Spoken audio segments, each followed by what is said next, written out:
What's up, YouTube? Night's Edge here again. First long form video I've done in a while. Well, one that wasn't a truck video, right? Got kind of like a rudimentary setup here going on. So lighting, audio, probably not going to be as good as it was, but it will be eventually whenever that knife shed gets done. Kind of trying to put a long form video out there a little more often, you know, once a week maybe. I don't know, something like that. Got a bunch of new knives.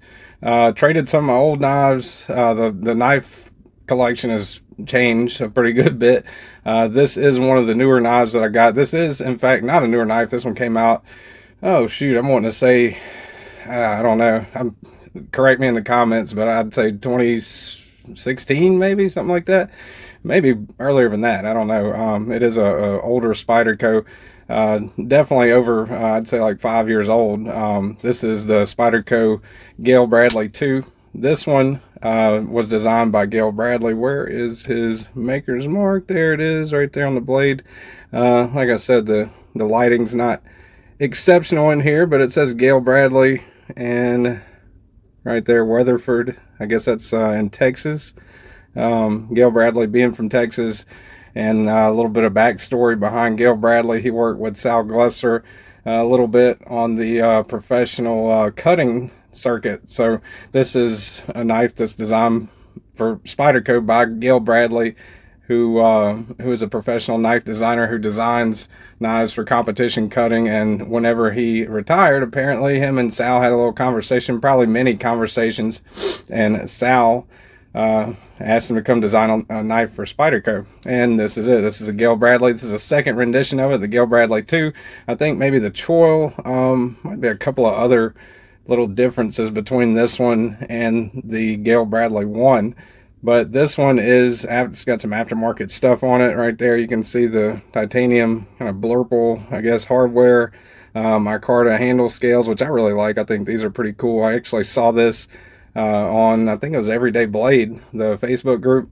MXG aftermarket clip on it, titanium clip, and I kind of think that color contrast goes pretty well together. You can see that really deep satin finish on it. I keep wiping it off just for the video, but this is a user. I've used it a good little bit, not as much as I intend to, of course, but have used it a good bit. Thanks for people who stuck around with me, my channel members. I really appreciate you guys. I'll go ahead and get into this new review of an old knife. This one's new to me, and I think it's pretty cool, man. The way he designed it, well, I'll get into that here in a little bit. Let me go ahead and do size comparisons.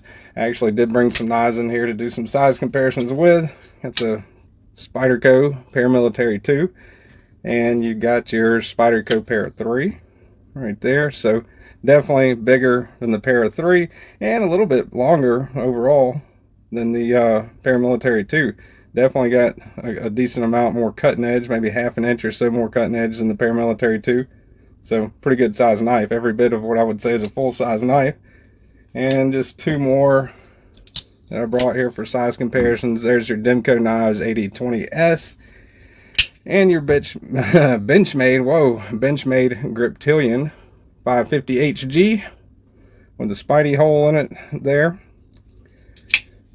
So kind of, I don't know, when you look at it, watching Metal Complex's review on it, which he probably doesn't even remember doing years ago, is when he did his. It's kind of like a cross between the Griptilian, maybe not the sheep's foot Griptilian, but that and the Paramilitary 2. I kind of see some similar vibes in both knives right there.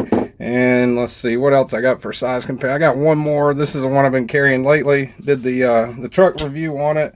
This is, let me get out of my pocket here.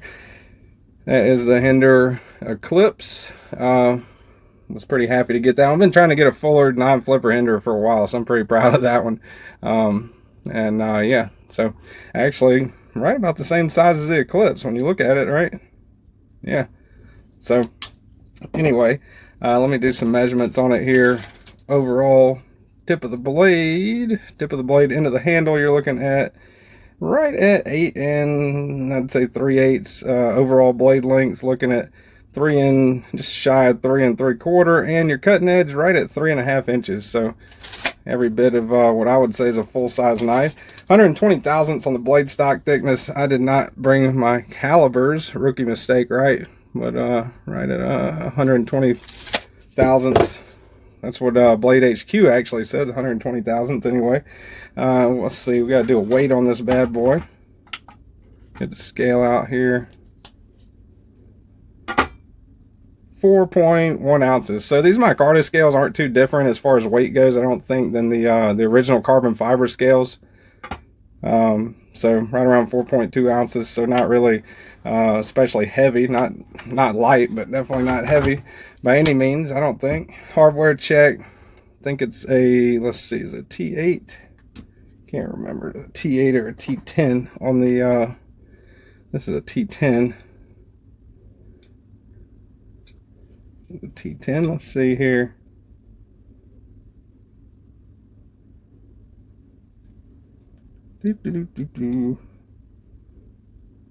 No, maybe not. Maybe it is a T8. T10 won't quite fit. Yep, T8 turned it. So T8 on the pivot. I'm guessing T6 on the body screws. Yeah, T6 there. And pocket clip, T6. It is right hand tip up. I think you can carry it left or right-handed, tip down or tip up in the original, with the original scales. These are micarta scales from Sharp Dress Knives. They only come in right-handed tip up, drilled out for right-handed tip up only, which is, you know, I'm right-handed and I carry my knives tip up, so worked out fine for me. Go ahead and zoom in maybe a little bit there. Yeah, I know the lighting in here is kind of off, but hopefully you guys can kind of see some details of it, hopefully. Maybe zoom out a little bit. Oh, there we go. Nice hollow grind on that one. It's a pretty good slicer. It really is. Great slicer. Average blade stock thickness, I think, you know, around 120 thousandths, but it has a really good hollow grind on it. This one, I really like the feel of it. I like the look of it too. Not as much of that big, ginormous overhead hump that the Paramilitary 2 and Para 3 and a bunch of other Spydercos have. Still got a little bit of a hump. From what I read anyway, Gayle Bradley was kind of against Spyderco incorporating that hump in there, but they had to do it to put the hole in there. 12 millimeter opening hole. I believe it's 12 millimeter on this one. Fun fact, between this one and the other one, the hole actually shrank a little bit. It was I think a 13 millimeter hole on the original Gayle Bradley. And this one is 2 millimeters smaller, so it's either 11 or 12 millimeter opening hole. You can reverse flick it pretty easily, I think. I like reverse flicking it. Thumb flick, actually pretty easy too. And yeah, so thumb flick, reverse flick, main means of deployment. Solid ergonomics on this one. I like the way it feels in hand. You can kind of push up on that little bit of, got a little bit of jimping right there for some traction. And feels pretty locked in, pretty solid whenever you grip it like that. Really great for kind of if you've got some rope or a strap or something and you're kind of doing like a cut like that. Got a long belly on it, a lot longer than the Paramilitary 2. So Paramilitary 2 kind of swoops up a little, good bit before anyway, than the Gayle Bradley 2. So yeah, this one's discontinued. It is a Taichung Taiwan Spyderco. They do some of the best fit and finish for Spyderco knives. Some of the best fit and finish. I think the best fit and finish, even better than the USA made ones.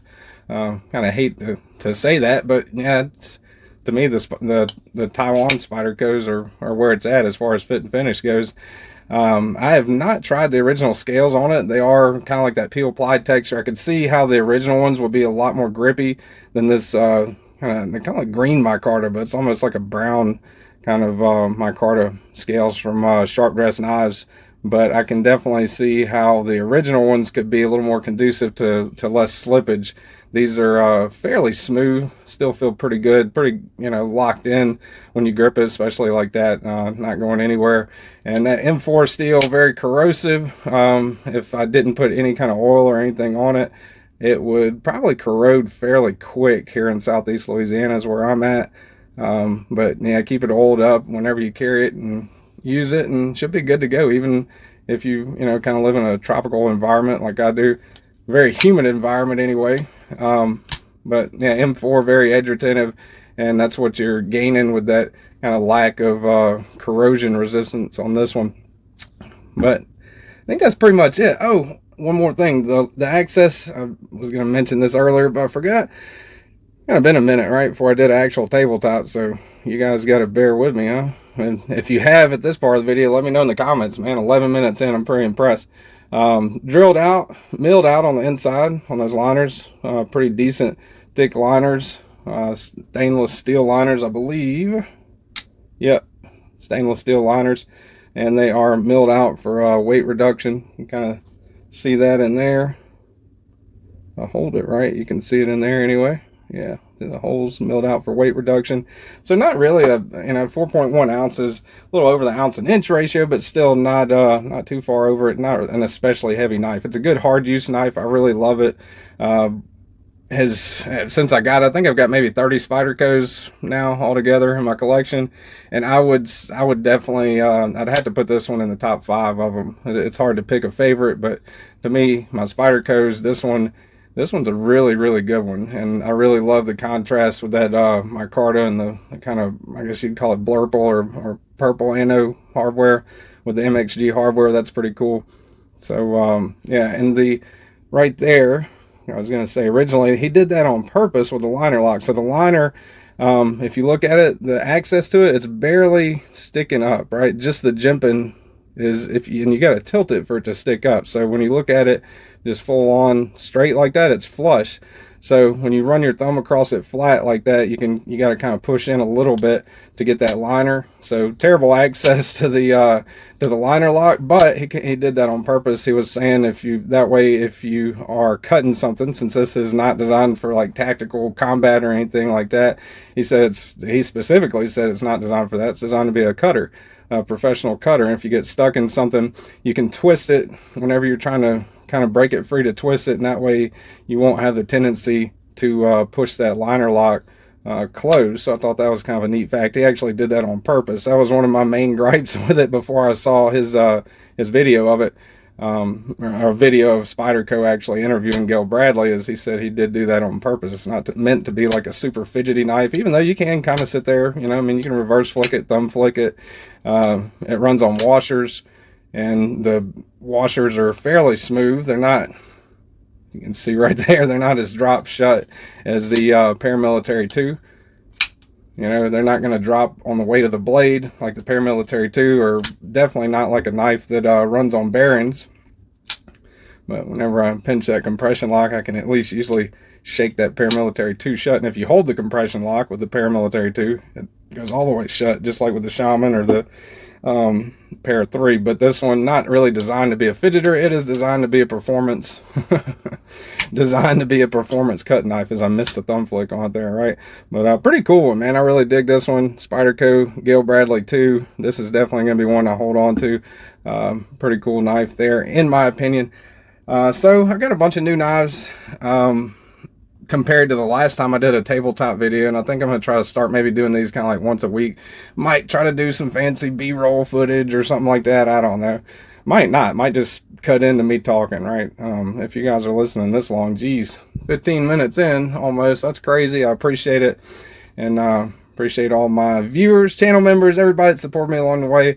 I am definitely going to be back, hopefully sooner rather than later. Can't put a timeline on it, but I would like to be back to doing some semi-regular content and the live streams once a week. Till then, Patty EDC is doing them 9:30 a.m. Central Time on Saturday mornings. She's kind of holding my old time slot, as it were, for now, and I really appreciate that. Go check her out. She's getting up there in subs, and she's going to be doing 1,000 before long, the way it looks. So go check out Patty EDC. Really, really nice lady, and she's got a collection that makes mine look like a Walmart collection. So yeah, pretty cool lady. And thank you guys so much for hanging in there with me. I really appreciate it. And like I said, I'm going to try to kind of do these videos, at least try to do them once a week. That's what I'm shooting for anyway, till I get kind of like a permanent space set up. Right now I'm kind of hidden away in, in a back room in the house, in the closet. I mean, it's a big walk-in closet, but only real like quiet place that I've got really at the moment to kind of shoot some semi non-mediocre videos, hopefully. I know the lighting's not all that great, but yeah, hopefully you guys can at least get the gist of it and see the knife there. But yeah, let me know what you think. Let me know what you think about the Gayle Bradley too. You have one. I think it's a pretty solid knife. Nothing super fancy, not, doesn't have the button actuated compression lock, or even the compression lock. It's just got a simple liner lock, and it's a jam up knife, man. Really great cutter, and it looks really good too, I think. So anyway, thank you guys so much for watching. Hit the like button if you like the video, subscribe if you want to listen to me ramble some more, and I will see you guys soon. Later.